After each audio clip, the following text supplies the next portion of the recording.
All right, we're rolling, everybody. Welcome to another episode of Face the Truth. How's everyone doing in Coronaville? I'm doing okay. It's a little bit weird. I'm getting used to it. It doesn't feel that different, to be honest. I'm always stuck in my house. Just a little weird when everyone's walking by with masks on, start feeling itchy and all that kind of stuff. But pretty much things are going pretty good. I got my Corona baseball bat. I've got my dog and go for walks, and everything's good. So I'm really excited to talk with my guest this week. She is an awesome artist. I was just flipping through some more images recently. Really awesome oil painter with pastels, charcoal, the whole deal. And she seems like a pretty cool cat. So I'm looking forward to talking about some cool stuff. So anyways, everyone, please welcome my guest this week, Kate. What was it again? Zambrano. Oh, what? No, just kidding. Oh, Kate Zambrano. I was going to see if I got you.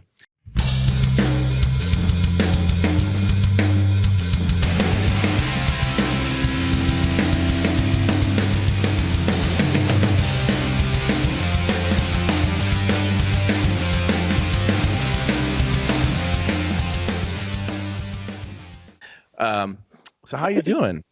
I'm good. The same as you. It's like it's not that different than usual, but it is still weird. Like when you do go to the store or like have to leave, and it's just kind of like you feel the hysteria. Yeah. But no one's actually like following the rules either. So it's like, I don't know. It's just a weird time. But in our house, it's fine. It's like normal, right? Pretty much. It's totally normal. Yeah. Yeah. It's a really weird thing. Like in one way, I'm a little nervous because it's been slower for me personally with my work. Mm-hmm. And I'm like, come on, someone, please. Yeah. And I've been working on some stuff, but mostly been doing a lot of sketching, which has been nice. Just kind of my own stuff. Right. But other than that, it seems normal, for the most part. But is it weird? Like, I'm hearing like so many like different things from day to day. Like, oh, it's oh man, prepare for the worst week ever. And then all of a sudden it's like, no, wait, no, everything's actually, the numbers are good. And I'm finding it personally just feeling like, what's actually happening? Yeah, I feel like everybody's kind of like the little like emoji. It's like, what? Yeah. So I don't know. I've been trying to avoid it, but then you can't avoid it too much, just trying to be smart. But it's really weird. I know it's naive, but, watching stuff about the pandemic of 1918 and then the Black Plague and all of these things, like, never thought it would happen to us. Like, we're in 2020. Like, what could go wrong? Yeah. But now that's happening. Yeah. I mean, I also find it kind of funny that, like, if you go on to Netflix or, like, anything, it's like you've got all the pandemic movies are, like, trending. It's like, why do you want to watch that right now? No, do not watch Contagion. Do not watch Pandemic. Like, just wash your hands and stay home and you'll be okay. Yeah. Dude, it's crazy. Like, my wife is 7 months pregnant. So that's one thing that we've been nervous about just because, who knows? And then, like, maybe a week or so ago, we heard that the first infant died. Right. 6 days old, a little girl died. And it said of coronavirus. And so we're like, this is so scary, right? Of course it can happen. But then just today I saw a post about a doctor saying, talking about that post, and he's a doctor, and he's talking about everything that's going on. And he said that he's so frustrated with what's going on with the media and different things that are being said because he might have heard about this little girl that was 6 days old. And he said, it's not true. He goes, if you actually, what? Yeah, it's not true. He said, and this is what he's getting upset about is that the stories are being twisted. And he said, actually, the baby was only 20 weeks in, like, still inside the womb. Still baking. Yeah, exactly. So the baby, even if there was no coronavirus and the baby was born then, that's really very unlikely that the baby can survive. Okay, yeah, we're not getting the whole story. Yeah, and it turns out the mother had symptoms of it, but there was other complications. She had other health issues, and so she went into pre-labor, and then the baby died because it was too. I mean, still really sad, but like. Of course, yes, very sad, but the different story. So it's just like gets you thinking, like, man, how many? Oh, and the other thing he said was, he's like, so many cases that have been reported in the United States are actually like 100% for other things, but they're just calling it corona. Like, Right. how many people have died of heart attacks and different things. So now I'm just like, what the fuck's going on? Right. We're just being fed some things, and then we're all like, everybody's just telling each other what the best thing to do is, and then eventually we'll all die. Yeah. I think that's pretty much it. We're just suggesting shit at each other back and forth, and then it's over. so surreal, though. I mean, I try, to be honest about the whole thing. I just try to be as positive as possible, and try to, try not to. That's all you can do. Yeah. Or else you'll drive yourself crazy because you're already like quarantined. So if you have like a poisoned mind, then you're just gonna lose it. Exactly. Do you find? Have you been able to do a lot of art during all this? Like, no. Like, I really. It seems like it's such a great thing. Like, oh, well, now I have to stay home, so there's no distractions because it's so easy to just, not work on whatever you need to work on. But no, I'm having a hard time with being like motivated because of like the helplessness of how we can't really. It doesn't feel like we're being proactive by staying at home. It feels like really like I'm playing hooky. Like it feels like we can't really do that much to help. So it becomes like almost worthless feeling where you're just like, oh my God, like what's the point? But that kind of seeping in with like, well, I don't even know what to draw or paint. Like I'm not, it's just like a weird time, but I'm definitely like, I'm loving seeing all of my friends or people that I'm following, like posting all their beautiful work. And I'm just like, I should do that. So every day I'm a little bit closer to making stuff. Yeah. But it is hard right now. Yeah, I can relate for sure. Because it's like there are things that there's other things that I should be doing that I feel exactly the same thing, or it's just kind of feel like, it's weird. I think because we're having a baby soon, and I've got like a 2-year-old. I got 2 older daughters too, but I don't feel as worried about them. Yeah. But I have not been sleeping. That's what I was trying to say. Oh. Like basically for the last 3 weeks, I have been, it's just I go to bed around like a couple of days ago. I went to bed at 9, just because I just like I don't know. What else is there to do? And I still didn't sleep well. Yeah. And I'm tired. So I think there's just like this weird like underlining like of anxiety right now. That's just like because we've never experienced anything like this, and there's so much unknown. It's just crazy. And I don't mean to make this whole thing about this whole thing, but it's just that we're going topic right now. We're going That's through what's happening. Yeah, I mean, my grandmother's from England, and she lives in Arizona right now, but I did FaceTime with her so she could talk to my daughters and stuff. And she told me that her sister, who's in England, who is 76, I think, has corona, and they told her that they have no space for her because she's old. Basically, that's what they told. I thought that was supposed to be the first priority was people over the age of 70. Yeah, but what they told her was if like they actually gave her a form to fill out. And this is the thing that pisses me off is that she has been a nurse practitioner her whole life, so she's actually been like, serving the people and everything. Yeah. And they told her, they made her sign this contract basically that says that I don't know if it was a contract exactly, but basically they told her we will not resuscitate you if something happens. Like that's tight. Yeah. So they recommended basically that you go home because you'll probably be better off there. If something happens there, we can go to your home and resuscitate you, which makes no sense. Because how are you supposed to Unless you're already there, you can't just resuscitate someone. You got to show up. Exactly. And there's like a little bit thing called time in between. Right. And then the other thing that annoys me is that my great uncle, he's old. He could get it from her, obviously, probably will. Yeah. And then their daughter moved in, who's also an older woman, who's a grandmother herself. She's moving in to help them. And it's like, they're all probably going to get it. So it's like, you're not helping the situation. You're just making more people sick. But thankfully, I did hear that she is home, but she's actually feeling better. So, thank God. I was so mad. Yeah. So, because I was like, I'm like, oh man, well, she's probably gonna lose her because she's older and she's got this. So she's it's crazy. Strong, so that's good. Oh man, but yeah, the whole thing is surreal. Like all around, like it's hard for us. It's hard for the people who have it. It's hard for the first responders. It's hard for the doctors and nurses. Like the shit that happens that's going on in the hospitals is just like, holy moly, like we were not prepared for this. Obviously, we're finding out, but it's kind of like we just don't know what to do. So just trying a whole bunch of stuff and then seeing how it works. And we're doing it in real time. So it's even scarier. It's like once we get to look back on this, we'll be like, oh, remember 2020? Like that was crazy. We should have done this. But it's easier to look at the past and be like, oh, well, that was dumb. But whenever you're going through it, it's really impossible, especially if there's millions of people, being affected. Oh, yeah. I mean, it was weird. I was reading today, was it Cuomo? I'm saying his name wrong. Basically, the governor of New York's brother, he has it, and he's like a CNN news reporter.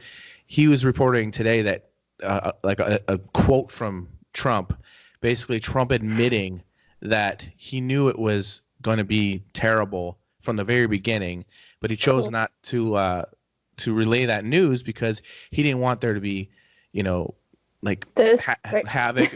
Yeah, he didn't want really. He just didn't want lying is obviously better. Yeah, he didn't want there to be like craziness happening, but it's like it already is happening, and he should have told us from the beginning because it would have saved more lives. And who knows? By now, if we were quarantined from the time he knew, maybe it would be over by now. Or the pandemic team wasn't fired. Just simple things like that. Oh, it's so hard to watch, man. It's like I can't deal with him. I can't deal with news about him. I saw today like one thing, I went on Reddit and it popped up first thing and I was like, no. Like it just there's nothing I can do. So like I can't look at it. I can't watch it.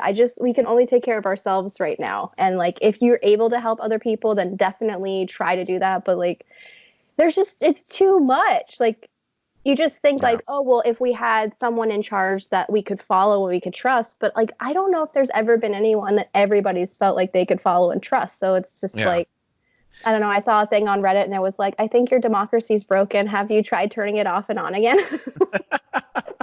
That's very funny. I think it's been like that for a while, though. Oh my God. Like, I just found out, I'm sure you found out that Bernie's out, right? That was the thing I saw today, and I was like, okay, I guess Trump's going to be our president again. Yeah, and it's funny. People get mad at me because I've been saying this for a while. I've been telling them Trump's going to be president again. And the reason I know is because the DNC is screwing Bernie just like they did last time. And Biden, I'm sorry, but that guy is a lunatic. He's a bumbling. We cannot. Like, don't. That guy can't even hardly speak clearly. No. I swear he's got dementia, and I mean, I don't know. This whole thing seems like if Stephen King were to write a comedy, this just seems like that's what like a really bad comedy that you kind of like. I paid for this movie, so I have to stay, but I don't necessarily like it. Yeah. Oh my gosh. Yeah, I don't want to. It feels like as soon as he became president, I don't want this whole thing to be about politics, obviously. But like as soon as he became president, it was just like now we're on a reality TV show. That's all it feels like. But yeah, it's been very surreal. The whole thing's very surreal. Hey, speaking of, I'll transition for you. Speaking of bad movies, we were bored last night. And we were trying to see if there's something fun to watch, and then we had watched True Lies with Arnold Schwarzenegger. It's like that old movie. It's actually an awesome movie. It's really funny. And then another movie popped up that's brand new called Killing Gunther or something like that. Have you heard of that? No. It came out I think in 2016 or 17. Should I watch it? Is it good? Oh no, don't watch it. Okay, I won't write it down. But you weren't being sarcastic about it. Yeah. No. It was really crazy because the trailer actually looks great. If you watch the trailer, it's got some cast members from SNL, and it's basically, and it just looked the trailer like, oh, this looks like fun. We're like, oh, let's rent it. It was only $3, whatever. And we started watching it, and my wife actually left because it was so bad. But I'm kind of like, hey, I paid $3 for this. Yeah, on principle, you have to watch it. Yeah. So I stayed and watched the whole thing, and then as soon as it was done, I was like, "Yep, that was terrible." I feel like that was a waste of my life.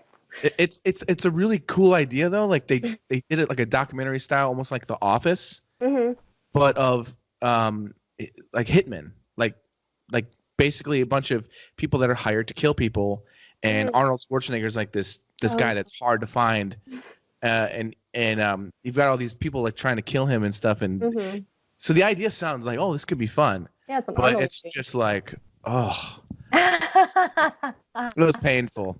I'm sorry. So, you gotta rinse that out with something good tonight. Yeah. It's crazy though. Like, with all of this that's going on, and like what we've already talked about with like we don't even know what to really believe. It's crazy. You have some people saying, there's this many numbers of this and that, and then it's not really the truth. And then it's really not so bad. But then you're hearing all these numbers of people dying. It's like crazy somewhere else that they're not covering it. Yeah. And it's the same thing with the Tiger King. Oh my God. Did you guys watch that? Yeah, that's why I'm like flipping out over all of your drawings that you're doing and paintings. Oh my God. They're so like, we were just like on the Carol Baskin one, especially, we were staring at that for so long. Like how you get someone's exquisite likeness, but also like have fun with it is incredible. Like we're huge fans and we were just flipping out over them. But yes, the Tiger King. We almost didn't finish it because in the first episode, like we almost just barfed. I was like, I can't handle this. Yeah. It was so gnarly. But then we finished it all in one night, and now I can't stop thinking about it. So here we are. Well, see, and here's the thing. I had a point for bringing this up because, like, I started because I liked the show so much. And again, my wife left and she didn't watch that either because it was driving her nuts. Like she can't stand watching stupid people doing stupid things. Right. That was hard. But to me, it's like kind of like, this is funny. Keep being stupid. Right. It's a distraction. Yeah. And it's just hard to believe that these people really exist. I mean, Walmart people are real, and I mean, they're everywhere. Almost most of the, I've lived all over the country, and most of it is that. Like as soon as you get outside of the big city, like it's just that. Sorry. I mean, no, it's serious. Like, okay, I get made fun of by friends of mine in Chicago all the time, even though I've lived here, gosh, for 25 years maybe. I've lived here most of my life. I've lived in Chicago, and I hardly even relate with anything in Wisconsin anymore, except for my family lives there. Yeah. And I love Wisconsin. It's a beautiful place. But they make fun of me for being from Wisconsin all the time. And it's like, dude, Wisconsin is a beautiful state, beautiful wildlife. There's fishing. It's just beautiful. People are very friendly and everything. Well, all Chicago has going for it is Chicago or Illinois. All Illinois has Chicago. Like literally the rest of the state is just a farm field. I don't know anything about it. 30 minutes, not even 30 minutes leaving Chicago. All of a sudden people start talking like this. Like I was just in Chicago. Like, how did this happen? It's just like a barrier around it. And then as soon as you leave, it's just like, welcome back to hillbillies. It's like the whole state is just farm fields. And bless them. We need the farmers and everything. It's awesome. I love them. But it's literally flat fields, farmers, and tornadoes. Like the whole thing. And Chicago is the only thing that Illinois has going for it, really, as far as like it's the only place people go to get away and whatever else. And gosh, I mean, that's how I am with Texas too. Like I'm from Texas, but I have spent most of my life not in Texas. So people make fun of me. Like I can hear that slight Texas there. No one's ever noticed it before. Yeah, there's a slight Texas in there. But I left when I was 17, so it's like been more than half my life ago that I left Texas. I've never really associated with it. I was always just like, I don't want to live here. So just, bing bonged around. But people are like, because I still have Texas plates. Oh, wow. And so like one time we were driving around, like we're in Los Angeles. So one time we were driving around and this guy was just like, people drive crazy here. And this guy was just like going nuts. And Sean rolled down his window. Like, because we pulled up next to him and the guy was like, he's like, thanks for Trump. And we were like, what? Like, that's your argument? He's like, Texas, a red state. I was like, that's what you're going with? So you're just going to hate. That's so funny. Yeah. So I get that a lot. Like, oh, you're from Texas, so you must be. I'm like, I was born there. Like, I don't identify with it, but it's like, I don't know. But yeah, the same as Texas. Like, as soon as you San leave, Antonio is like, I don't know if there's one Trump supporter in San Antonio. I mean, or like Austin. I mean, it's very. I grew up in San Antonio, like outside of San Antonio, between San Antonio and Austin, and like you said, outside of those little pockets, like it's just the same. And so, that's true. My dad's friends are all about Trump and can't handle it. Yeah, same thing. Like my family is very Trump in Wisconsin, and my wife's father really loves Trump. It's interesting. We have fun conversations. Let's put it that way. Oh, Um, I do not. I they don't have don't they don't all. like when I make fun of him. It's really strange and quite disagreeable. It's just like the old white dudes. Like they're just running it still, and they're all supporting each other. And it's like we're in like a giant form of the KKK. That's pretty funny.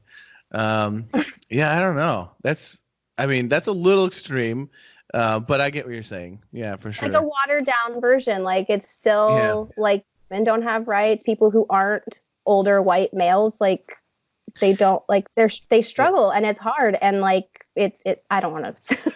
It's fine. That's fine. No, I just think I think it's funny though because like it is like. I mean, even people got upset with me like recently. I posted something and I posted some sketches or something of Trump, Biden, and Bernie, and I was like, well, I guess these are our options. 3 old crazy white guys, and then a lot of people were like, Bernie's not crazy. It's like, yeah, kind of is. Crazy. I mean, all he does is talk about numbers and percentages, and he's like, like 1%, 2%. Like that's a little crazy. Okay. I mean, I'm not saying he's not a good person. I'm just saying you have to be a little crazy to be president. Qualities. I'm sure they like someone in their families thinks that they're great, whichever one it is. Yeah. The Trump kids are like, I love when Grandpa says fantastic. I love that. Tremendous. Yeah. I love when he says, believe me. Fantastic. Yeah, they have to love that. They have to love that. When Grandpa Trump turns into Santa Claus at Christmas time. Oh. You know. Anyways, we got off track. What I was gonna say was about the Tiger King thing is just like with the everything, we don't know what to believe. Now I've been like watching like interviews with some of that people, and I just watched. Do you know who? Shoot, I'm blanking his name. I'm blanking his name. Anyways, a comedian I really like from New York. No, not Theo Von. No, I saw the one with Theo Von and Doc Antle. That was okay. Doc is the guy I'm talking about, but a different interview. Yeah, different interview. Okay. But basically, the guy was talking about how like he was full on misrepresented in the thing. They make it sound like he has like all these wives. Yeah, those are like his grandkids or nieces or like I was all like, the people that live in those houses are his actual family. Yeah. He said that he's been married once 25 years ago, and his wife died in a car accident, and he's in his 60s, and he just like I have girlfriends. Yeah. Like what? He's like, those were my family members. I was like, dang. Yeah, but I mean, the whole thing, like my daughter Ava, she's 13, and she goes, when we were watching Tiger King, she goes, I think it's interesting how that guy, he has all those wives and everything, and he's like this lion and tiger guy. He kind of thinks that he's like a male lion, like he's like a lion of a pride and has all his lionesses. And I'm like, it's pretty smart, girl. That's whoa. The brain on that one. He's like, I really like the lion. He's like, I'm really into the lions. I want to be one. You know. Yeah. But they make him seem like that. Like he's like this real creep. I mean, I don't like any of the characters in that show. I still don't like him, but I think that he's running the best establishment there. I think that because I've seen his son actually on Instagram, like just scrolling dog videos and stuff, like the lions pop up, and I've seen his son like swimming with the tigers and lions, and I was just like, whoa. But I've been aware of them without being or like knowing who they were. And yeah, so I think that his establishment is great. I know Joe Exotic is like real hot right now. I don't think he's a good person. He's hilarious, but I don't like him. Carol fucking Baskin can go to hell. Oh, that guy actually says he goes, oh yeah, she killed her husband. Oh my god, totally. Why can't I see? I'm trying to look up this guy's name real quick for you. Yeah. It's crazy how badly he was misrepresented on there. Like just almost like slander, trying to, pull his name through the dirt when he's running a really good operation, I feel like. And what do you look, okay, polygamy, who cares, whatever, but I don't know. Oh, okay. Sorry. Yeah. No, I totally exactly. Andrew Schultz. Do you know who that is? Mm-mm. He's a So, brilliant comedian in New York. He's pretty huge, but he's one of the funniest comedians. Really love the guy's like just brilliant. Like he doesn't even like I've seen things where he goes on stage and he's got nothing. He just goes up there and just starts talking, and it's just insane how brilliant he is. Anyways, he's got so much good. pressure. Oh, he's just that good.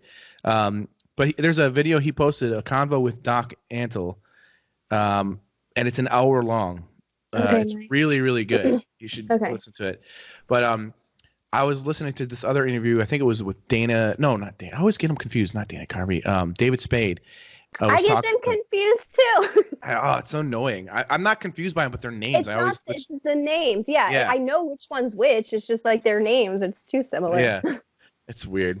But he was saying the guy he was talking to was saying that there was a lot of footage that was lost. That got burned in that fire.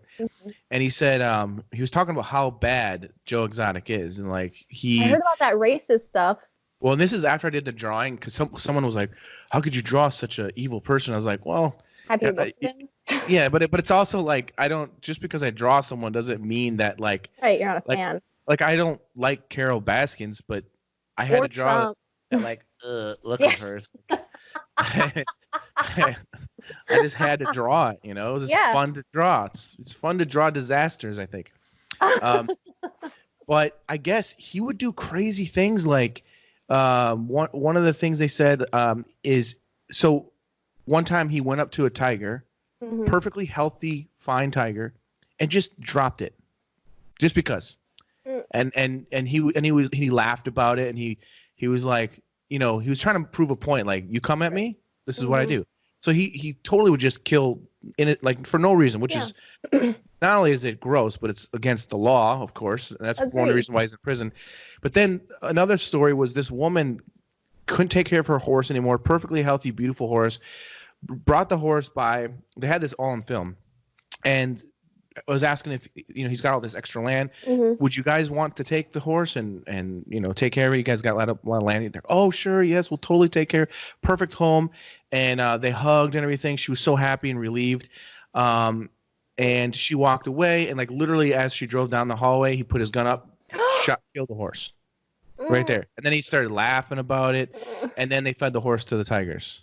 Yeah, that's the thing. Is like I feel like everyone's just really dazzled by like how crazy this person is and whatever, but like he's not a good person. Like I'm a huge animal rights person, so like watching that show really was hard at certain points, like because of the treatment, because of like these are wild animals and you're breeding them to turn a profit, not like you're not doing it to save them. It's not a sanctuary. You're only trying to make money, and there's no feelings in that, which is kind of sociopathic.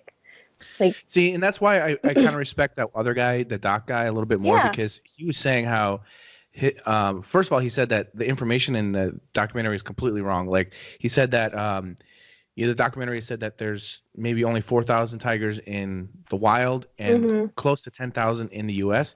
He said it's actually only about 1,200 in the U.S. He said that on Theo. I wonder if it's like kind of the same information too. He's just trying to like get that word out, like, hey, this is wrong. Like we should fact check. So that's way more, and he also said you can't just buy a tiger. Like, it's like really impossible to buy a tiger. So I just think that there's a lot of misinformation that's like, it's so annoying. We're at the day and age right now where we have so much that we can watch. Like when I was a kid, it was like just fucking Indiana Jones and Star Wars. That was it. Maybe the Goonies.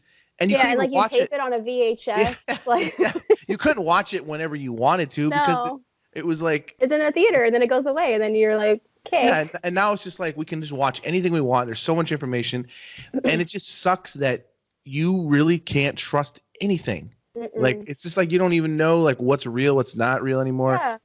Oh, and man. you feel like you're getting facts by watching documentaries, but it's people pushing their views out and calling it factual. So like even like I'm a huge documentary person, like that's pretty much the majority of things I watch. But like I always, like you have to go back and then fact check the facts that you're getting too, because it's like these are still like as much as you think you can be objective about something, you can't. You eventually form an opinion, just like if you're serving on a jury or like, like whatever, like you get a preconceived notion in your head and then you start going for it. So it's hard to accept anything as factual whenever there's so much information and so many different opinions. Oh yeah. Especially if you, I mean, I have friends out there, excuse me, White Claw, it's carbonated. I'm like, I've never had it. It's pretty good. Yeah. My friend just sent me, like, I haven't been able to find sparkling water for so long. And like, it's the paper products and the cleaning stuff, it's all gone. But my favorite LaCroix is the key lime because it tastes like Skittles. Oh, yeah. I just got, she sent me a package for my birthday and she put the LaCroix in there. So I'm just like, oh my God. That's awesome. Yeah, they kind of taste like a LaCroix, to be honest. Really? Yeah, I have friends that are obsessed with it, so I need to just try. Nice because it's like refreshing and you get a slight little like, I feel pretty good. Yeah. It's not cool when you're going to a bar to do stand-up comedy and you're like, give me a White Claw. You guys have a White Claw? Yeah. Or maybe it is cool because no one else is doing it. It's not cool yet. But yeah, no. They're like there's this Irish bar I go to that does stand-up, and this is a true story. I didn't feel like I got peer pressured by the Irish bartender just by a look he gave me. Oh. I didn't really feel like having anything to drink.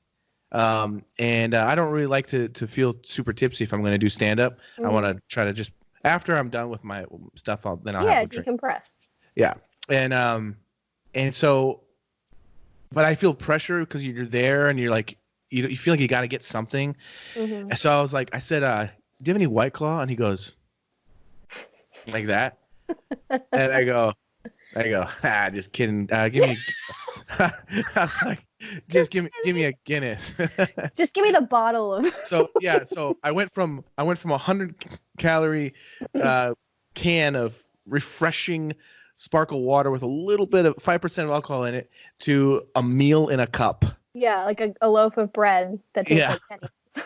Yeah, like, oh, this is great. That's exactly what I wanted. It's like the polar opposite of what you wanted. Yeah. I got to be stronger. Don't succumb to the pressure. Stand strong. Yeah, it's weird. It's weird. But you know what? That makes me think about something. Is that with all this stuff that's been going on?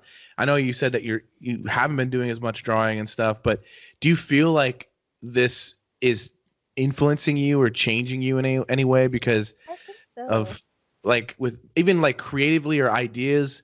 Because I'm still trying to do my work. Mm-hmm. I'm still trying to write comedy. Mm-hmm. And I've actually tried I'm trying to avoid Corona topic. Oh, I was gonna ask. But like I do have a couple things I want to throw in there just to because I know once it starts going again and I go back, it's gonna be weird trying to do comedy again. Yeah. But I'm gonna go back as soon as I can, and you got to say something. Like you can't like not address the biggest issue that's happened in our lifetime. Yeah. So I'm trying to come up with like a really good like one-line opener thing where it's really funny and I haven't gotten it yet. I've been working on ideas, and then I'm just gonna get into some shit, like because I've been getting a lot of ideas about just like my Corona ideas are just about stuff like dealing with like people and like the situation rather than like the scary stuff, about it. You know what I mean? But yeah. So, anyways, has that kind of influenced you a little bit, like just idea-wise or anything with your art? I think that it's influencing me because like I shoot my own reference. Usually like I'll do like some things here and there for practice, just to like like that. I did like a watercolor of Hannibal because I haven't played for Hannibal Lecter. Like I haven't played with watercolor that much. So I was like, oh, well, here's an excuse to do it. So like I'll do stuff from like that, like from the internet or from movies, but mostly I'm shooting my own reference for my personal work. So I'm having a lot of ideas, but I can't execute them because, people can't just come over and shoot with me. So I feel like I'm like sort of having a surplus of ideas without being able to really execute them at this point. So I'm reorganizing how I want to do things for the next, foreseeable future. That's really the only thing. I I've seen a few like paintings and drawings of people like trying to, like doing like a contemporary version of their work, like adding the masks or doing more like healthcare worker things or whatever. Yeah. I've never been interested in doing anything contemporary exactly. I don't necessarily think my work is like timeless, but I don't want there to be like a specific stamp of time on my work. So I don't know. Yeah, I don't know if it's exactly like influencing me in terms of like subject matter, but it is. I do feel the energy that everyone is kind of buzzing and like we're all just like I want to make stuff, but yeah. I don't know. It's just such a weird time. It's really hard to like keep a handle on even your own psyche in a time like this, just because it's like, what the fuck is going to happen? Like it's just like a big question mark, and I like parameters and rules. So like, this is just like, Yeah. No, I hear you. That's why I said I haven't been sleeping well. Like I usually end up going to bed and just like, I can't stop thinking. Yeah. And what is happening? Like, what is going on? Like, so it is definitely eerie, especially, I don't know what it's like where you live, but like in Chicago, even when it's late at night and there's not people, people are pretty much settling down. There's like this sound. There's like a city sound, just like a, just like a, there's like something. The city's alive. I totally know what you're talking about. And there's just like nothing. Like once it gets to a certain point at night, it's just like so quiet. Like there's no cars. Yeah, there's no cars driving anywhere, and it's like, it's weird. Like I took my dog the other night, and it was like maybe almost 1 a.m, and I was like, oh, I should probably take him out again, just one more time. So I tried to take him for a stroll around the block, and it was just eerie. It was just like nothing, no sound, and then I heard. This is not exaggeration. I'm not trying to be funny. I heard like that, and I'm like, what the fuck was that? Was that a cat or something? And I look, and I mean, seriously, it was so quiet. Yeah. It was a fucking tiger. It was Carol Baskins. Fucking Carol Baskin trying to kill me. Yeah. I don't like your trying. She's more like. Yeah, it's very droopy. Yeah, but no, it was a fucking skunk. But it was like, I didn't know what the hell? Just making noises. But I normally probably wouldn't have heard it or seen it because you're in a city. Yeah, but it was like normally if there's like that sound that's like there's like it was just so dead quiet. I heard like a little like that, and I look, and it was like about 15 feet away. Tail was up, and I'm like, oh shit! I just grabbed him. I get him by the collar, and we just start walking. Did your dog see him? Yeah, and he. Yeah, so I'm like, he's a boxer, so he's anytime there's a squirrel or anything like that, he like wants to run at him, and I start pulling him, and I'm getting away, and I keep looking back, and I don't see it. I'm like, phew. So, but then I'm thinking, holy shit, like there is probably way more like everywhere. Yeah, wildlife is happening around us. So I'm like the whole time walking, I had to do like a big turn around that I wasn't gonna go that way. But I'm walking through people's yards and stuff. I'm like, you're like, there's a skunk. I'm sorry. Like, I'm afraid there's gonna be another one somewhere. Luckily, we didn't see one, but like with all of this that's going on, a skunk spraying my dog would just be like, are you serious? I know, just another weird thing that happens. Yeah, then I come home and like my heart was pounding because I was just like. I was like, oh no, because I saw its tail up, and that freaked me out. I'm like, don't spray us. Yeah, we're not prepared for you to spray us right now. Like, this is a true story. This is another reason why I'm afraid of skunks. But like few years back, we used to live like right on Lake Michigan, like a block away from the lake, and I would take him there and sit at night. It was so refreshing. Sit like next to the lake and just watch the waves, and it was just awesome. And one night we're sitting there, just me and him, and there's like a park right behind us, and I have like this weird feeling, like it felt like something was right there, and he's sitting down on the rocks next to me. He doesn't see this yet, and I turn and I look, and there's a skunk sitting like 5 feet away from me, with its tail up, his butt facing me, and his tail up, like he is about to squirt us, right, or spray us. He's attacking you. Yes. Well, it gets worse because I panic, grab my dog. I'm like, oh shit. and I don't want him to see. And I'm trying. I'm like, right when I get up, I'm like, oh my gosh, we're gonna get it, like right there, because it already has its tail up. I get up and I start running the other way, and I'm not kidding. I look behind. This skunk was running backwards, following us backwards with his tail up, like a cartoon. Backwards with its tail up, chasing us with its tail up. And I was like, we're gonna get it, we're gonna get it, we're gonna get it.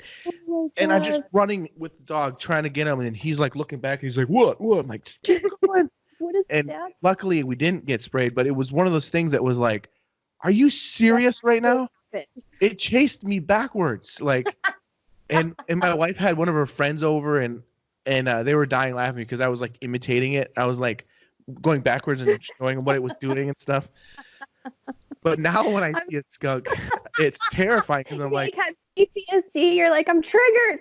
But I mean, you can't get that smell out. Like I love animals. I love skunks. I don't want to be sprayed by one, and they're aggressive. Oh, dude. I'm really glad you didn't get sprayed. It happened to our dog when I was a kid. That's why I know. He first of all, he was a yellow lab, and my dad, I think it was like tomato sauce or something. He scrubbed it with tomato. Yeah, flavored. And he was like pink and stuff for a while. But yeah, it's dude. But anyways, it's a weird vibe, man. It's a weird, So here's another weird thing that, so I live in a very, very Jewish populated area where I think it's the second largest Hasidic Jewish population next to Israel, I think. Oh wow. Skokie, and which means they have a very nice grocery store. They really it's a very nice neighborhood, and the grocery store is really awesome. Everyone's pretty friendly, but it's weird because they actually have, and I found out the hard way, or not the hard way, but a weird way. They actually have a kosher grocery store inside the grocery store. So you have two separate grocery stores in one grocery store, and I didn't know that. And this one guy was kind of cranky once, but I didn't know that. And I was getting some cheese, and he was like, "This cheese is not for you." And I was like, "What the heck?" And then I saw like everything's kosher, and I'm like, "This is weird." They actually have a rabbi that they'll call over the speaker to go to certain aisles and bless things for people. So it's this. Yeah, it's cool. It's weird. It's different. If you're not used to it. But, if you're not used to that, like it's weird, but it's really like that's a really cool. Yeah, it's interesting. Little thing in there. Yeah, it's very interesting. But at first I was very confused because I didn't know what was happening. Yeah, you're like, why are you speaking to me like that? Yeah, well, I can't have this cheese. What's wrong? Why can't I have this? I love it. Yeah. But the crazy thing is, so, the grocery stores a couple weeks ago were pretty bad, but they seem like more stock now, and things seem to be better and everything. But everyone's got their masks on, and then so it's a very populated area, and I've been trying to they're really good about separating everyone. They've got marks on the floors everywhere. The sneeze guards. They have the guards now, which, by the way, why did it take for that to happen? That's what I'm wondering. I'm like, this is so wonderful because I really don't like people, and I hate having to be around them. So this is my time. I'm actually really loving this. But we should always be 6 feet apart. Stop. Why do you want to read my text as I'm texting? What the hell? So I'll just sometimes I used to, I don't do it anymore, but I would just start coughing so people would move. I'm not doing that now. But, or I would talk about them as I'm, as they're reading my text. But now it's really nice because people just, they're scared. It's not nice because they're scared. It's nice the distance. But yeah, exactly. Why did it take this long to have that kind of common sense? Yeah, I mean it's the same thing. That's what I've been thinking. This is dude, even if there's no coronavirus, every single day, think about the people that work at the grocery store at the register. Oh my God, every time I go, I thank them. I'm like, thank you so much for being here. But at least, even if without the corona, at least 100 people a day that come through have a cold. And also, I have to say, our grocery stores aren't, keep like you don't need germs. Like just protect yourself. There's a lot people are gross just as a whole, like just cover yourself always. That's so true. But like the people at our grocery store over here that I usually go to, they're still not wearing, like everyone that goes in, all the customers are wearing gloves and masks and they're adhering to the rules, but none of the workers are wearing the masks and the gloves. And I'm like, I feel like you guys are the most like susceptible. You're the one dealing with all of us. Yeah. I don't know. My wife started making me a mask today because there's nothing anywhere. Mm-hmm. Like you can't get them anywhere. Like the other day I wore one of her headbands over my face, and it was so tight. My nose was being bent. I was like, oh, it's terrible. But anyways, what I was trying to say is like we looked up this there's a thing online about Chicago, how many people in what neighborhoods are infected and all this kind of stuff. And our neighborhood happens to be one of the highest. And we're like, what? Like, why? This doesn't make sense. Do you think it has to do with like, I mean, also we were wondering like, because of where they're showing the most cases are the like more affluent places, like places where we live in Koreatown, like people we're not allowed, like we're not really able to get testing because like as a demographic, like we're lower on the priority scale. So we were wondering also if like, maybe the people that are the places that are showing the higher concentrations of the infection are the ones that are actually able to get tested. So like there's so many places that aren't getting tested. So we don't know. Well, a friend of mine who is Jewish said that she thinks that it might be mostly the Jewish community in this neighborhood that's getting it because they're which is terrible because if that's the case, it means because I think she was saying that she thinks they're still getting together in huge groups. The and gathering, like Passover and different things like that instead of like just maybe not for now. But I think it's part of their religion where they probably like have to probably against their religion to not do it or whatever.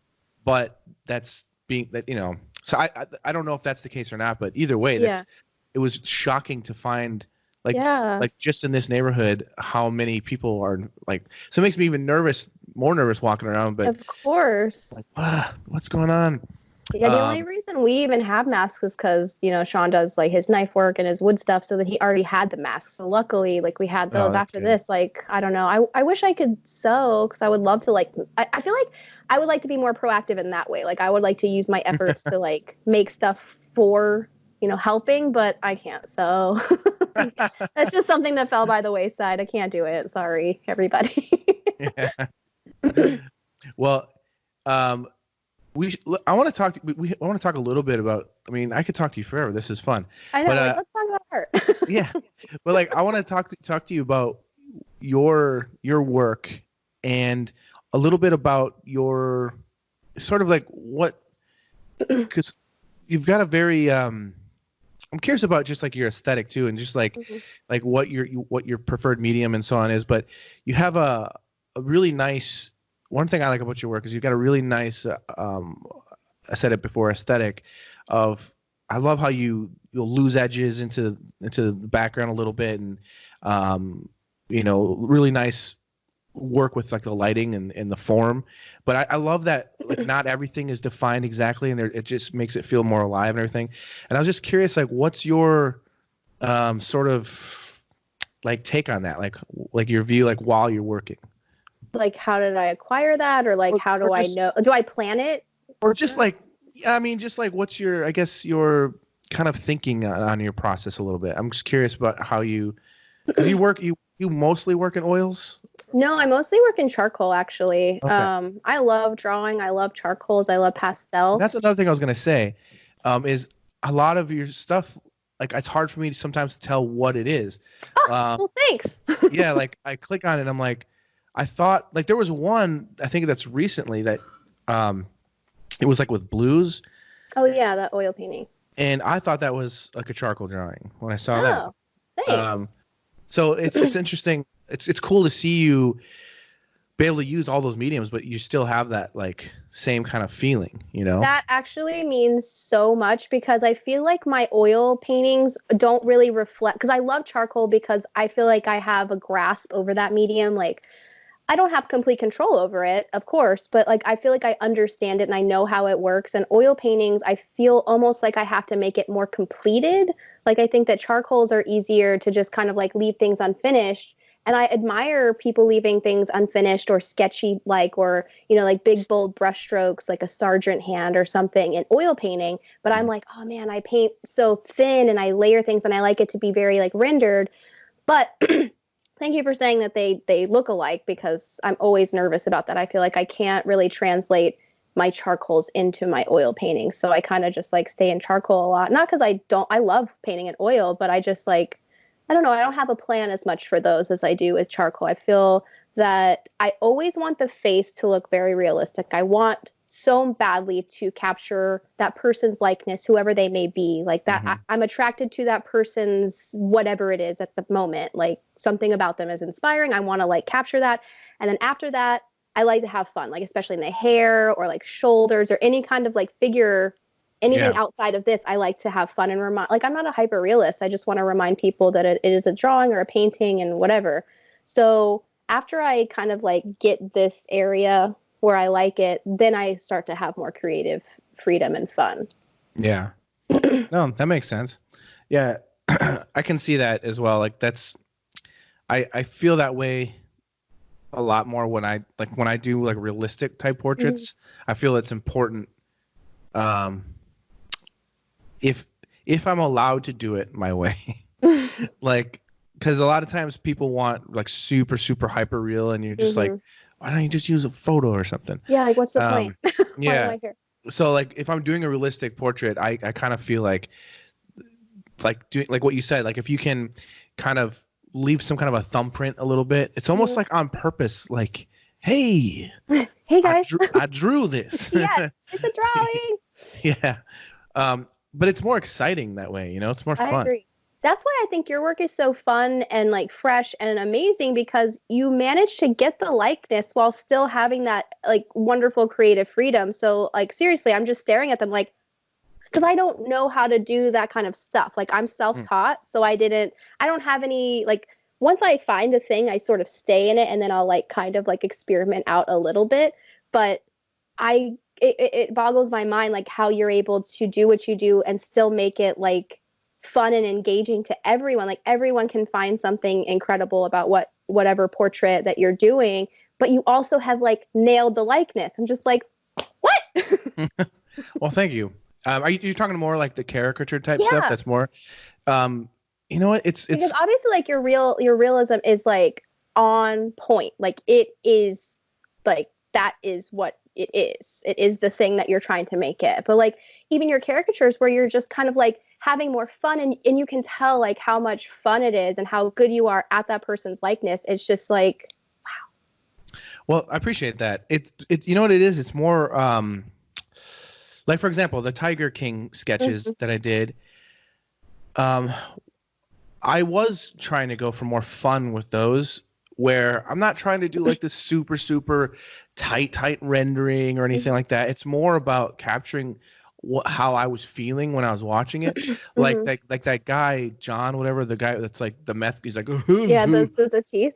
Like whenever I just think of him as that, like, yeah. And like, and I just had to draw and that the head feeling shape that you made was so perfect. Like, but it also is really cool. Just, I don't know. It's like, impression. I know that you weren't, yeah. And it wasn't like so tightly rendered, but it also mimics their kind of like spazzy energy. Like, so if you had rendered it like completely and made it very like fine tuned, it would kind of lose that like chaos that I feel like those people are. Like, it was just what a train wreck watching that show. It is so crazy, man. What a weird timing too, with everything going on. We all needed it. Like, oh, and this reminds me, I was gonna ask you, did you guys watch Don't Fuck with Cats? Did you see that? Oh, yes, and I barely made it through that too. Oh. Like I had to like I was just like this like a lot of the time because I cannot fucking handle the animal stuff. Like I can't. But that was gnarly. I was like, hell yeah, internet justice. Like that's incredible. It was crazy because I didn't know anything about that show at all. And my 13-year-old was watching it by herself. God. And she was okay? Like, yeah, but it was funny because I was like, I heard all these things about it. I go to click it. You know how you can tell someone was watching it because it's like on episode it's 3 on the or little whatever. red part or whatever. Yeah, and I was like, who was watching this? And she's like, oh, I've been watching it, and I'm like, yikes. Like that's dark. I thought you were like watching Friends or something. Like that's like that because that's like all she likes is Friends. Oh my god, I have my Friends hoodie over that says Pivot. She should probably get one. Yeah, she's like obsessed with it. And she's like, oh no, it's really good. You should watch it. And I'm like, so we start watching it, and I keep looking over. She was like super casual about it. Yeah. And I keep looking at her like, you just were watching this? Yikes. And I'm like, and as things are going on, the terrible things with the animals, I was like, dude, this guy, he needs to be stopped, or he's gonna turn into a serial killer. And like I was already saying it. Yeah. Just from the get-go, and it's like, and it's like one of those shows where it goes on, and it gets towards the end, and you're like, it can't get worse. It can't. Like this is not real life. Like this can't be. Like who is this crazy person? Mm-hmm. And then it gets worse. It gets so much worse. It's crazy, and it just goes on. You're like, what? So nuts. And it's nuts, like watching the footage of that person going into that apartment. Like I got goosebumps. Like what's about to happen, and you're just like, please don't go in there. You can't do anything to stop it. It's already actually happened, but. Yeah. Insane. And like that's what I'm obsessed with, like true crime, and like I listen to like so many true crime podcasts, documentaries, all of that stuff. So that was definitely up. I actually heard of Luca Magnotta like a long time ago, but it wasn't well covered. So I had kind of forgotten how the story went. So that documentary really drove it home.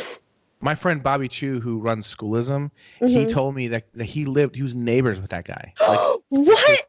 Yeah, his building was like the building was right next to their building. Yeah. Oh my god! Because I wrote him, and I'm like, dude, have you heard of this? This guy lived in Toronto. He goes, yeah. He was like lived right next to us.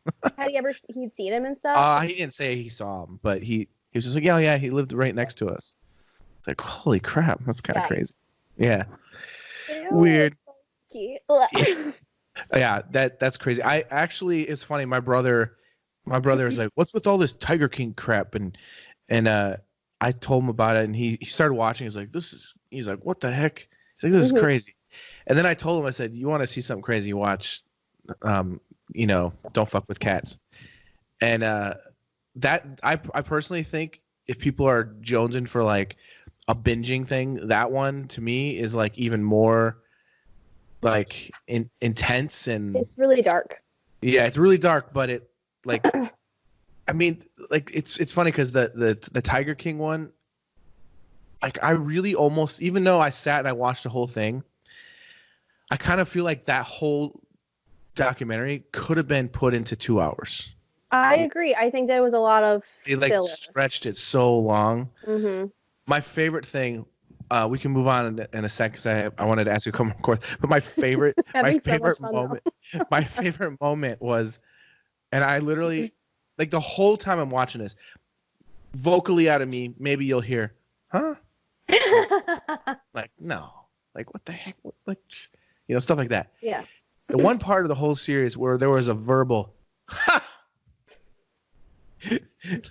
and I stop it. Was it the song? No, like nothing else. Like this was when the guy's like, I haven't been gay this whole time. Oh my God. I think like 3 out of the 4 weren't gay. Like the 2 guys that were married to him at the same time weren't gay. Mm-hmm. And they were just for meth and whatever else. It's like tigers. And at that point, it's just like, what am I watching? Yeah. This is the weirdest thing. This is actually happening. And like, that's the weird part is like, it's happening not that long ago. Like this, and I lived in Oklahoma City at one point in my life, and I did not know that this was like, I didn't know he was there like at that time. But that I can't believe that's real life. Those are real life people. Those are just people that exist in the world. And that poor girl gets her arm ripped off, but then that's the part where I was like, ugh. And then they're like, oh, hey, we can totally fix your arm, and it's going to take 2 years of surgery and work, but we can save your arm, and you'll have it for the rest of your life. Just cut it off. Yeah. because she didn't want to deal with it for 2 years. You realize how quick 2 years go by, little lady. Now you have like a little. Now you have a stumpy nubby, and then she's back to work 5 days later. And oh my god, like that's the part that I just like couldn't handle is like watching her in shock whenever her arm was gone. Like I don't know what that was, but like just the footage of her like this, like really like fucking glazed over. That was what got us. And I couldn't. She went to work again, like like a couple days later. Person, but also like you should have kept your arm. Yeah, and it's like she's so nonchalant. She's like, I just was like, just get rid of it, you know. Oh, she's like, I've never been able to be that nonchalant about my limbs. She said, I've never been able to commit to anything for less than 2 years, and it's like. But your arm. It's your arm. Part of your human body. Jesus. Yeah, I don't get it, but I mean, I'm not. I haven't drawn her yet. Maybe she'll be next. Oh my god. I don't know. Yeah, maybe. I just like some of the stuff that was said. I was just like, this is unbelievable, and that's what, like whenever we were talking about earlier. Like most of the country is not like a progressive big city. Yeah. So there's so many more of those. I think that's the thing is it's like a train wreck, and I think that's why it's so popular right now. Is everyone is so uneasy and weirded out right now that they're like, this somehow brings me comfort watching this disaster. Right, because you can actually so bad for the tigers though. You know, me too. That's the thing. I feel like they really downplayed the abuse of animals, and like I just like can't deal with that as much as I can deal with like I don't know. I guess because I'm desensitized to like humans murdering other humans. Like we do that all the time. But like animals don't have a say. Like they rely on us, especially if they're bred in captivity. So I think they downplayed that so much, especially considering that Don't Fuck with Cats was centered around like most of that show was around him, killing these. Sorry, spoiler alert! Like killing these kittens, and these are like actual tigers, and like they're not supposed to be in Oklahoma. First of all, like I don't know. It was just I think I wish there was a little more advocacy about like, hey, that's really fucked up. I know that Joe Exotic is like quite a character, and we can't stop watching him, but also like what a terrible person. It's so funny to me that he's in prison. I wonder what he's up to. What's he doing? He wanted to be so famous. That's all he cared about, and now he is, but he's in prison. How? But on Instagram, there was a post that was made like yesterday, the day before, and it was like a picture of a tiger, and he had said like something about like you'll hear my side soon or something. I'm like, firstly, how are you posting? Second, what's this about? Because and then I heard that they're doing like one more episode or something. Oh, that's interesting. Yeah, they're like, oh, we should do one. Yeah. I don't know, man. It's weird. I'll watch it. Of course, we're all gonna watch it. Can't not watch it. Are you crazy? Everyone's talking about it. I mean, I guess that's why like reality shows are so popular. They give you like an ultimate escape, and like it's like a manifestation of everything that's crazy that you get to actually watch. I don't know. I can't really handle them. A year ago, my mother-in-law fell and broke both her wrists. She slipped on ice and broke both her wrists, and she had to stay with us for like, I don't know if it was like 2 months or something like that. Oh and my wife had to take care of her and bathe her and help her, all this kind of stuff. It was crazy. Mm-hmm. And all she watched was the Kardashians. I've never seen it. I won't watch it. And I never saw it before, but I started watching it with her because it was on, and we're sitting there, and all of a sudden I'm like watching this show in total like shock. Hold on one second. Mm-hmm. Just realized my recorder wasn't plugged in, and I could have died. But anyways, I was just watching this show in total shock that because up to this point I've heard of the show, and of course I know who these people are, Kanye and everybody else. Yeah. But I didn't realize that they were so stupid. Really? Like so stupid. Like, I mean, to the point where it's like, how is this entertaining? And it made me so mad. It's like, these people are so rich and they're so dumb. and you got Caitlyn Jenner bragging about how her daughters are the number one or the youngest self-made billionaires in the world, and she's so proud of this. And it's like, well, that's only because they're famous for being dumb. Right. And they also had a leg up too. It's not like they just came out of nowhere. Like they could literally make dad was like a lawyer, and then Caitlyn was an Olympian. So they can literally make they could make a box of Q-tips, and they could probably make $1 billion. That'd be too helpful, actually. That'd be too helpful for humanity for them to create Q-tips. But it's just crazy. It's like it's unreal. I mean, it was like 2 months of that where I was like, I'm going to kill myself. Like, sorry, I don't know how anybody watches this. And I was trying to be nice and try to, how's it going, mother-in-law? Let's sit here and watch this wholesome content together. It was crazy. Yeah, I've never watched it. I know I didn't know it was still on, and I didn't know Kanye was on it. I'm not a fan of his either. It's crazy. There's only so much I can let myself be angry about, and I feel like that would just be one of those things that I would work myself up over, and no one else would be upset. I would just ruin my own day. So I gotta get that out. Okay. Yeah. No, it's definitely a pointless show. It's very pointless. It's crazy. But anyways, I wanted to there was one thing I wanted to ask you before I forget about the drawings, that your charcoal drawings. Just for people listening, because the drawings they're beautiful drawings, and I was wondering how large are they? What kind of paper do you recommend? And are you doing them with charcoal pencil, or are you doing with sticks? What's your preferred if someone wants to try to be as awesome as you?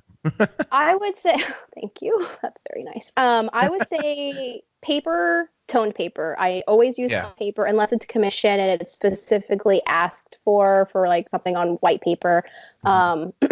Usually it's just toned paper because that kind of eliminates the need for a mid-tone. You're already you already have a mid-tone down, so it's fine. And then I'm using pastel. I use for tone paper.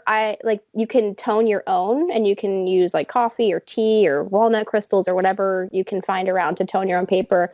If you don't tone your paper, I'm using Fabriano paper.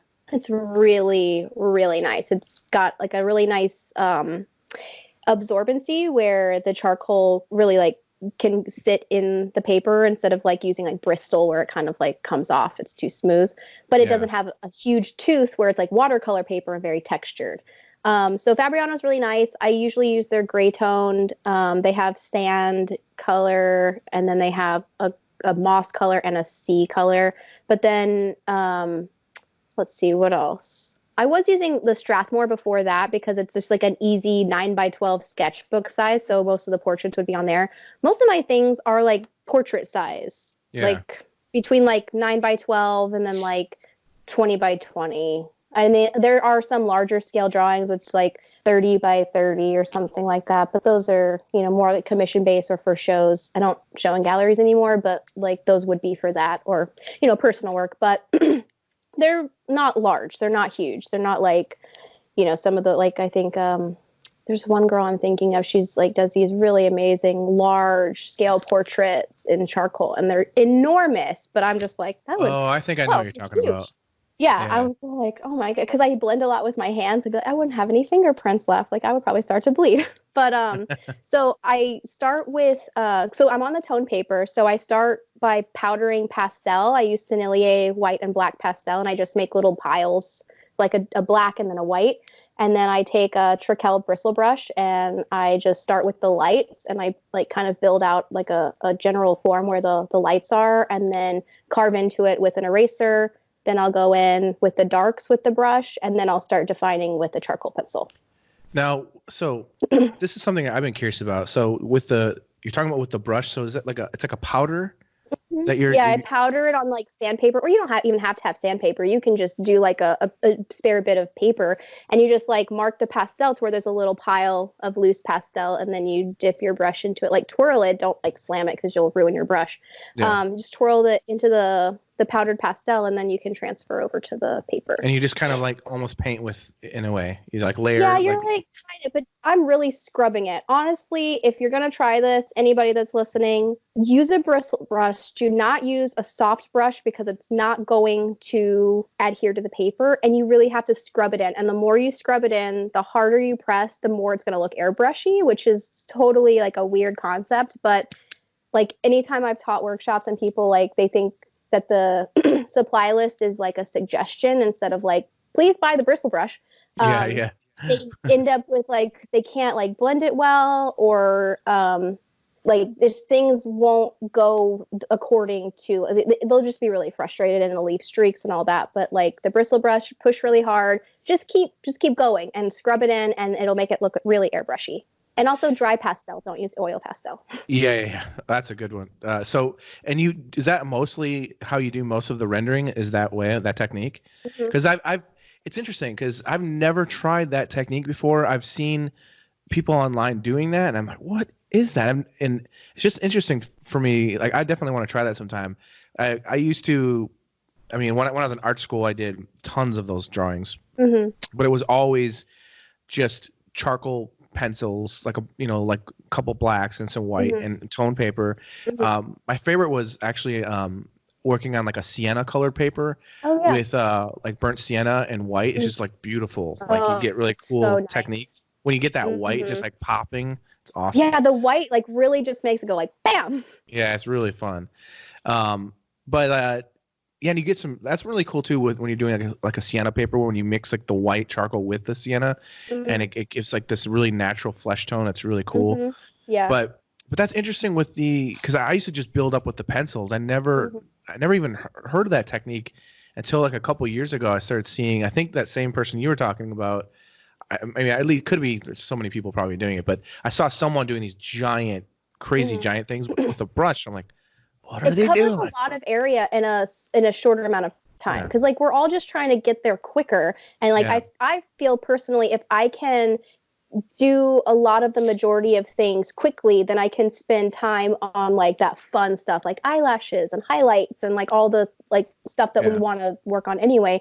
So like I feel that by using the brush, it expands the, like say I'm doing a portrait, like a face, and it expands this and it covers it in so much less time than if I were to just build with a pencil and like blend and build with a pencil and blend, instead of just like laying down the base of the pastel with the brush. Then I can go in with like a white, I use General's charcoal, and I go in with the white charcoal pencil on top just to make the highlights really pop, and then, go back and forth between light and black. And then it just does it. Like I can do like 2 or 3 drawings in a day if I really like pushed it. But and you have to have separate brushes for the white and black, obviously. Yeah. Yeah, I usually use 2 or 3. I usually just use 2, but because like the paper is the mid-tone, so you don't really need to blend too much in between the 2 tones or 2 values. But yeah, I use one for lights and one for darks, and then people are like, how often do you use how often do you wash them? I'm like, literally never. Like, it's dry medium. You don't need to wash it. If you do you use anything? Do you use anything to seal it when you're done, or do you just like unless it's sold and someone asks for it, or I did these larger drawings and then I gold leafed over the top a little bit. So I sprayed those, and I use Winsor Newton spray fixative, and I just like spray the fuck out of them, just like lots of little layers of it, just to be sure, because that's the only one I found actually that doesn't really change any part of the drawing. It doesn't like discolor it or leave little speckles. I like that one the best, but I usually don't. I just lay them. We have a flat file in the front, and I just like lay them in the flat file. Yeah. Well, that's scary. I'm like thinking, wait a minute, that sounds scary. So I wonder if do they sell charcoal powder? They do. General's okay, so they do make a powder, or they make a charcoal powder. It's already it's already crushed up for you, and it'll last you the rest of your life. They said that they weren't going to make them anymore, and now they make them again. But like they sent like 4 or 5 of them to us, and I was just like, I'm still working on the first one from like 5 years ago. But you can also just powder your own charcoals. Like if you have, if like the powder isn't dark enough for you, then you can, powder your own. But they do sell it, and you'll never run out of it if you buy it. That's so interesting. It's crazy. It's funny. Like same thing. I don't know where it is in my studio. It's probably in storage. But years ago, my dad told me about pumice, and I did some plein air painting with my dad, and he gave me this panel. And same thing. Like I don't like starting off with white. I always like to have like a gray or something. So even when I'm doing plein air painting, I'll usually like take like gesso with black acrylic and kind of make like a gray gesso. Yeah. But I noticed there's like this awesome tooth to the it's like a flat like masonite, panel. But there was like this nice tooth to it, and it was really nice when I started like laying in my block in. It was like really sticking to it well. There's like a little bit of a grit to it. And he goes, "Oh, that's because I mixed pumice into it." And so I didn't know what pumice was. I'm like, "What is that?" He told me. So it's basically like volcanic ash that you can. They sell them. They sell it like at like Home Depots and different things like that. I had no idea that was even a thing. You could just go buy volcanic ash. I had no idea. So I went and got this can. It's like this giant thing, and it will last forever. But awesome. Like it's really cool though, because when you pre-mix it and your gesso, you just take like a spoonful of that stuff, put it in there, and just mix it up, and it's like real fine grain to it. Interesting. Yeah, it's really nice. It's really nice with oil painting. I like it. Just like because I like smoother surfaces. I don't like too much texture. Yeah. But like a little bit of tooth so that something too. Sticks I don't like working on it too smooth. Like Sean works on it's like because he uses like modeling paste and dude, I don't know. I did years ago. I asked him years ago about what his technique was, and he was explaining to me, and he wrote me. He spent a nice time like writing this whole thing for me. And I did it. I went and got the materials, and just it's almost like it's like a smooth, like a paste you put over it. Then you sand it all down, and it was almost so like too smooth. It was too smooth for me, and it was chalky. So I was just like, it's because I'm not like he's a freak with painting. He's so good. He has like a method, and he's boom, boom, boom, drawing's done, everything's amazing, and I'm just like, I hope it looks good. Like I don't know what I'm doing. So like I just knew that I really didn't like that surface, but I like it to be smooth with a little bit of tooth, like you were talking about. I don't want it to be too smooth and like almost like a mirror or something. Like I don't love that, but I don't want it to be textured like watercolor, like how watercolor paper is either. Yeah. I mean, there's a place for it, depending on like what kind of final feeling you want, Yeah, or like in different places, like texture is cool, but generally for the face part, I'm trying to really nail that. So I don't need it to be like craggy while I'm working on it. Yeah.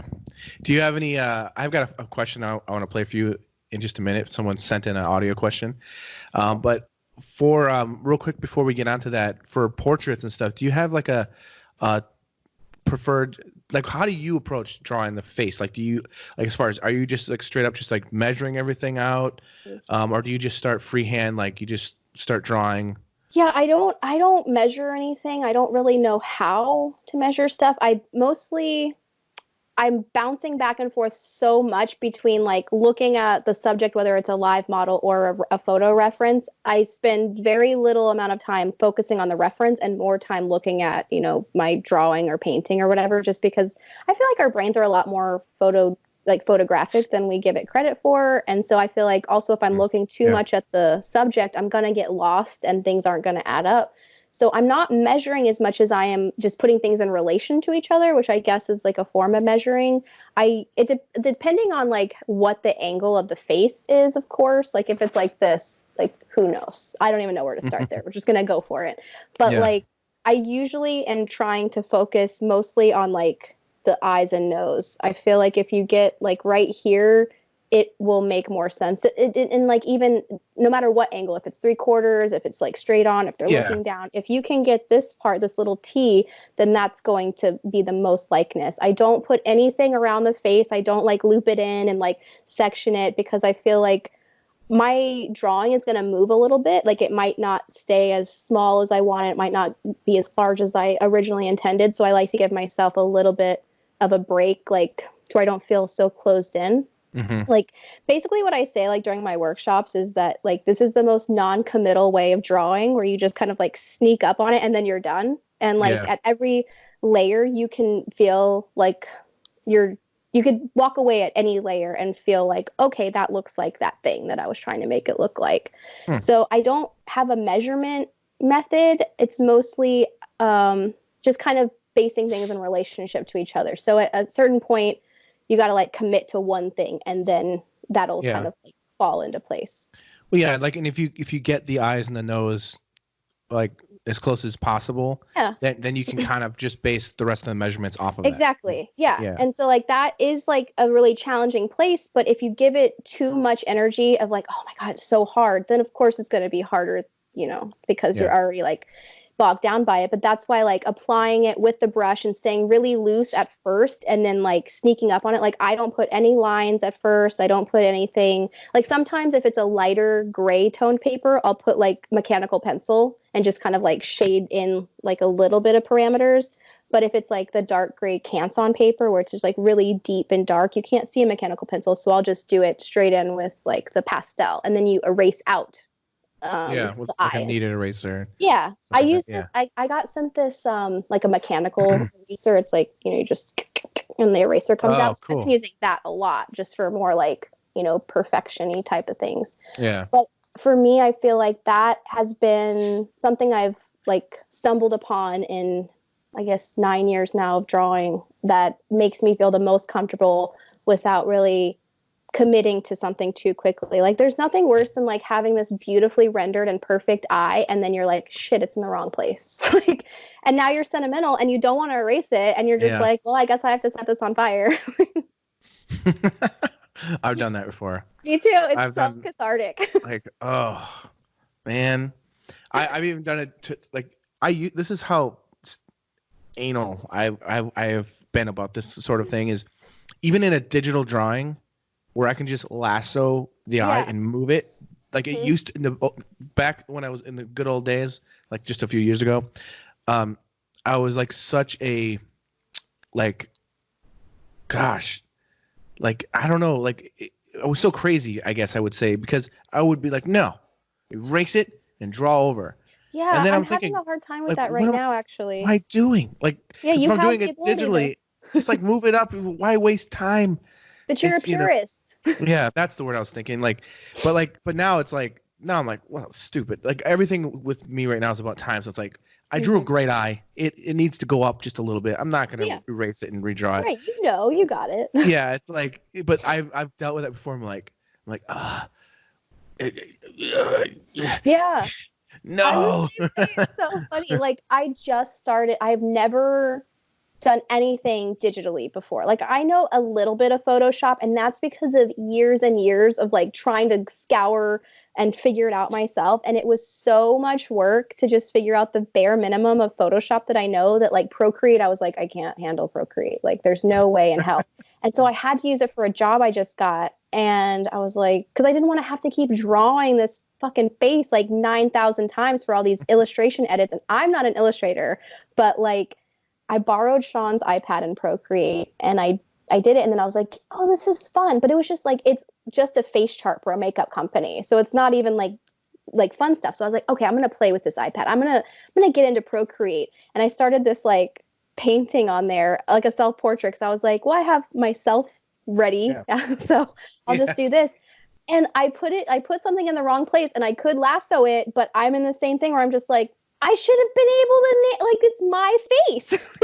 It's just like, oh my God, it's so frustrating. I just abandoned it and I haven't really gone back to try it again because I was so frustrated. I should just move it, like just lasso it. It's fine. It's therapeutic, you know, like just play with it. Just try to think of it as having fun. Like I just started a sketch of Larry David just before I was talking to you. Like I just did a thumbnail. Nice. And I just like sometimes when you're sketching, I think it's good just to be like, you know what? Stop drawing this thinking, first of all, that other people are going to see it. No one ever has to see it. Do whatever you want to do in this drawing and just have fun with it. And I saw the side of Larry David's head And I'm like, that's fucking wide. It like goes forever. Like when he, it's like when you look on him front and then you look sideways, his head just goes. It's like his nose. He's got like this big beaky nose, and like his head's back here, and it's like so. That's what I just did. This weird shape that at first doesn't make sense, and then I started just kind of suggesting this is the nose, this is this, and I'm like a few lines. I'm like, that's Larry David. I already got it, and it was just that impression, that feeling.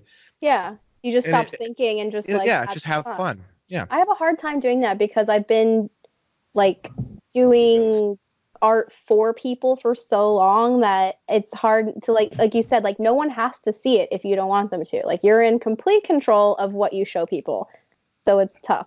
Oh, yeah, I don't know if you'll be able to actually see if the screen's too bright. Oh my god. Will it show up? I can't see it anymore. Hold on. Yeah, there. Oh my god. Yes. I love it. Yeah, I need to just like, that's the thing right now is I think I'm having I think we just had a breakthrough actually. I think right now I'm having a hard time because I can just have fun and do whatever I want instead of like having to do stuff for something and I'm not used to it. And now I'm just like, well, where do I start? Like, what do I do? Yeah, just like and this other thing you said before, you were talking about you can't wait to get into the highlights and all this kind of stuff. I tell my students, nope, those are the no-nos. Those are the no-nos. Like, and it's really hard. People want to get into, and I'm not saying you, I'm just saying in general, like people want to like get into the details. They want to get into the color when they don't have values down yet. And it's like, dude, drawing first. And, like try to keep it simple shapes like that Larry David sketch. Right now, it's just basic shapes, like big shapes. There's no details. It's just, and once I get those shapes, then I'm like, okay, now I'm going to try to like refine this and maybe work on some of the anatomy more. But I try to work from the outside in a little bit, like big shapes. And same with when you paint. Way. Yeah. Just because if you start focusing on the details, just like you said, all of a sudden you finish like you just like hyper focus.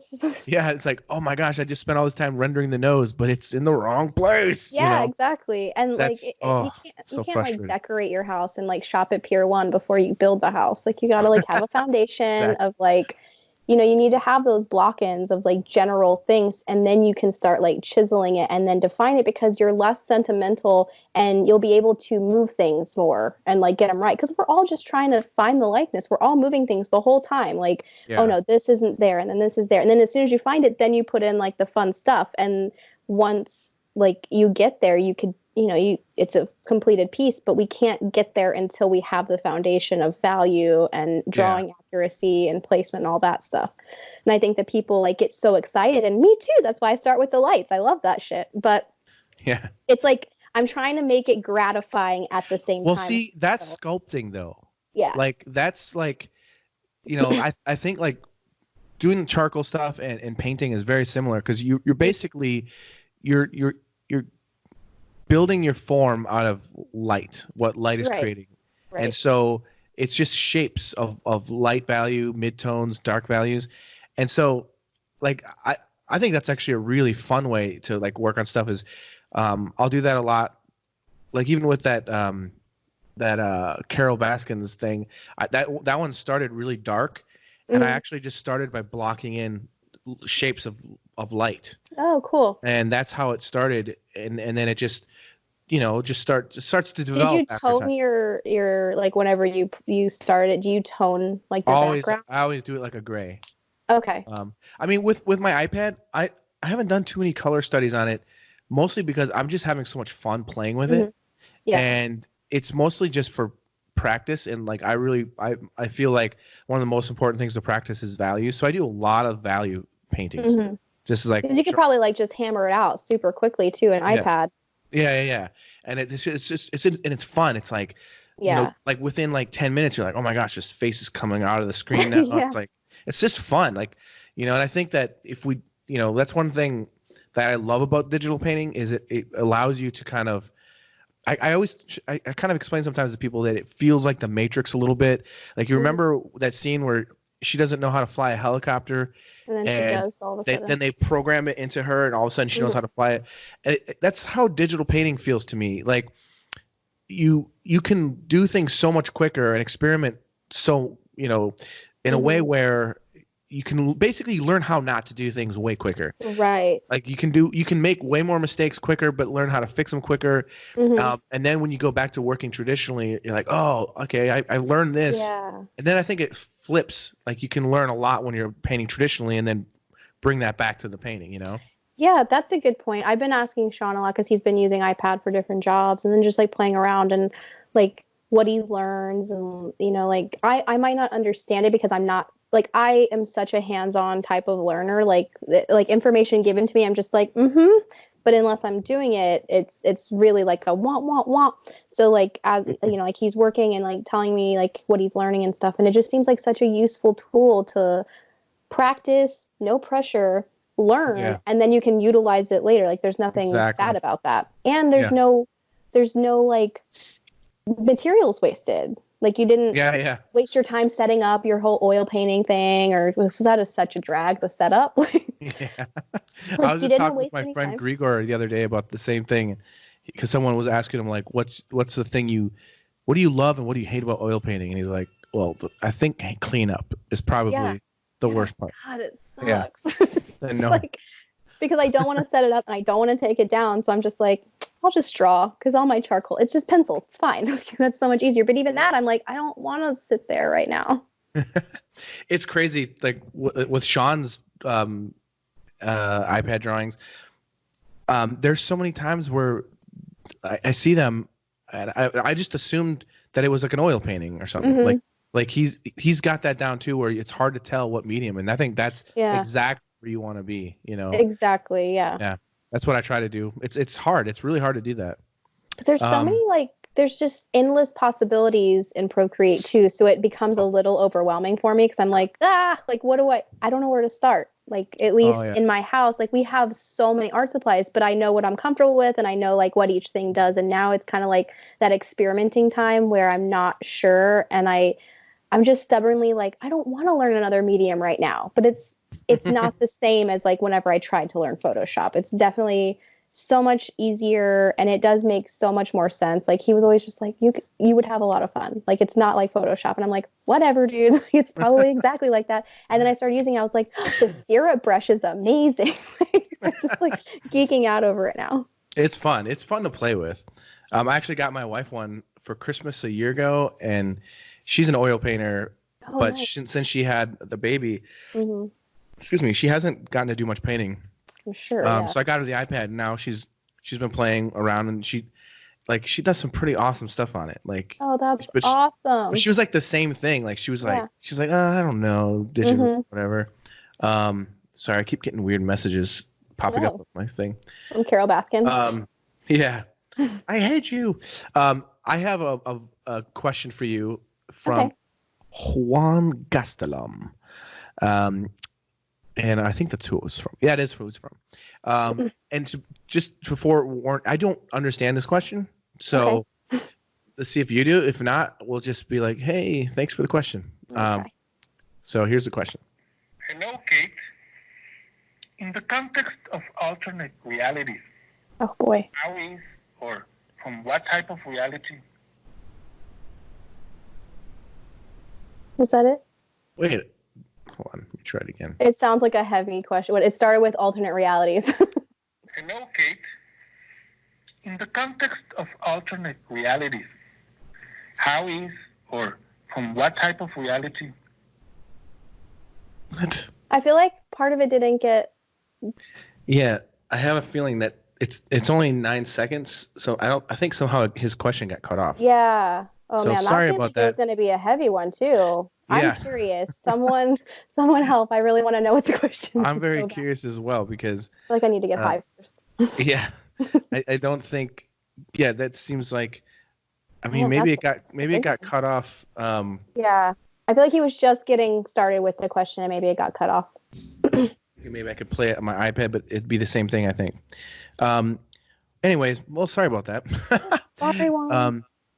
You'll just have to wonder from now. I know what. Maybe that's the alternate reality. Yeah, he's just fucking with you. Yeah, he's like from like Interstellar, and he's just like. Well, Kate Zambrano. There's some paintings and drawings that people have done of you, so I want to show you those real quick and see what you think. And so let's do that. I'm going to share my screen with you. Let me know if you see this, and then we'll get started. I see it. Good. That's awesome. Wow, that's really good hair. Yeah, this first one is by Juan Carlos Melo. Thank you so much. That's awesome. Yeah, I like to have fun with their names. Oh, I like the eyes. Oh, that's cute. I love it. This is by Ellen Anna. Oh my gosh, that one's so cute. Yeah, it's pretty cool. Yeah, it's cool. It has like a 1940s feel to it or something. Yeah, it's really like a silent film thing with that like Cupid's bow and then like the heavy lids. That's so cool. Oh my God, I need to go play with the iPad. Everyone's so inspiring. And this is by Designs by Dave, and that's all it said. So Dave, I'm sorry I don't know your last name. I even went to your website. You don't have your last name on your website. So here, just Designs by Dave. So that's who this is by. Dave, thank you. That looks amazing. I like the like how he handled the chin area. I think this is watercolor. Looks like him. Yeah, that's nice. And this is my jacket. Yeah. This is by my favorite named person, Jacques Lemonnier. Oh, why isn't that my name? That's a great name. It's my favorite. That's a really cool one. I get excited every time I get to say Jacques Lemonnier. Love that. The texture on the jacket is great. Yeah, it's really cool. This is a cool piece. Very cool. That's really awesome. And this is a drawing that Juan Gastelum did of Jacques Lemonnier. He wanted me to share it because he says, "Who is Jacques? Are he? He. The famous Jacques Lemonnier." It's kind of been an ongoing thing every week.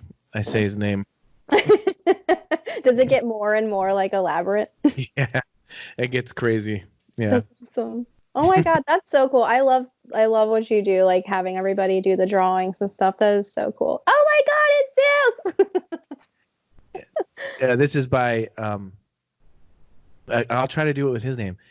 Pierre Presenta. Pregente. Oh I don't know. God, this is fantastic. I for sure. I like everything that's going on right now. I like the pronunciations. I like the drawings and paintings. I love that someone included Zeus. Yeah. Yeah, that is pretty cool. That's awesome. This is so much fun. I don't ever want this to stop. I love that. And this one is by Dominique Zeilinger. Everybody's got really cool names. Yeah. Jeez. That's tight. I love that. I like the hoodie. I'm always in a hoodie. That is amazing. It's cool. One thing I like about his work is he does this. He kind of does different styles every time. I mean, sometimes it's similar style, but he explores and does like really interesting kind of graphical like images, which I think is pretty cool. That's awesome. Yeah, I just need to experiment more and get out of like the comfort zone, like shake it up. That's so cool. Like Tay-Tay. What? Shake it up. That's tight. Yeah, this is by Christopher Hirschman. Christopher. Wow. Yeah, it's really cool. Dang, I want to go make some art now. This was really helpful. We either had a breakthrough. I'm going to draw today. These are so cool. Awesome. That'll be $300 an hour. This is by Walid Shihab. I love the very minimal usage of the white. Yeah. Like really nice. The choices on where to put those. Love that. That's cool. My eyebrows look awesome. That's so fun. Look at those cool colors. Cool. Yeah, this is by Elise. Nice and puffy. Elise McKelvey. That's beautiful. Look at that hand. Really nice. Yeah, I like the color. It's really cool. Really beautiful. I want my mouth to look like that though, all the time. Just nice and pretty. Hungry and thirsty. Yeah, like a little, like it's like a little thick too. Like the color kind of comes out. That's nice. I like that. Yeah, it's cool. Dang. I don't know. I love it. What is happening? This is by Juan Gastelum. He's the one that had the question. Yeah, and I wish you could hear the question. Juan, we need the question because now I see the art and I want the question. Well, he'll have to like send you a message on Instagram or something. Yes, please. And, like, yeah, I'm curious too. Existential about it. Yeah. Okay, I'm just gonna pretend that I'm a vampire there because that's my true calling. I think that's what he said. I think he did draw you as a vampire. I'm a vampire donut. Yeah, I don't know what's going on. But that is the last one. That is so fun. Go back to... Oh my god, it's me. Am I back? You're back. Yes. Okay. Awesome. Well, thank you so much, everyone, for submitting those drawings. That was really cool. And Juan, if you're hearing this, I know you are. Send the question because I'm curious too. I want to hear the question. Mm-hmm. And to you, Kate, thank you so much for doing this. This has been fun.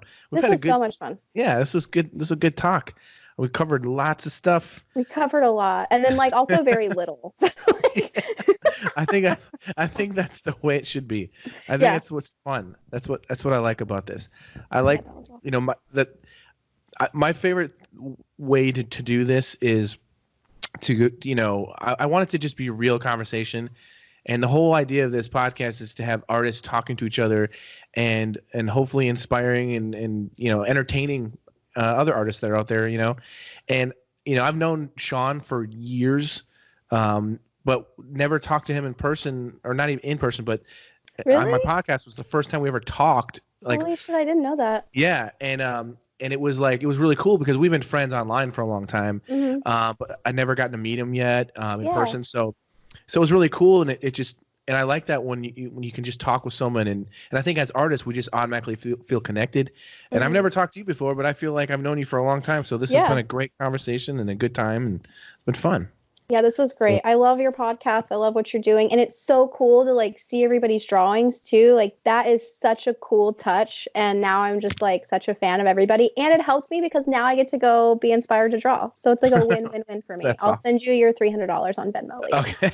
Awesome. Send me your email though, so that I can, I'll send you the drawings. Oh, perfect.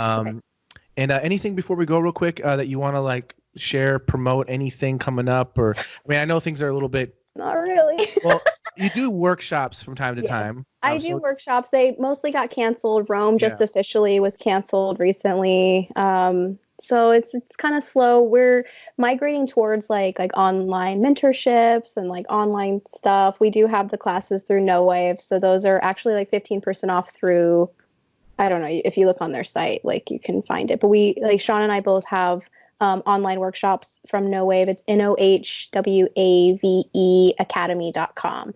And so if you are interested in that process, like it's on there, 15% off right now.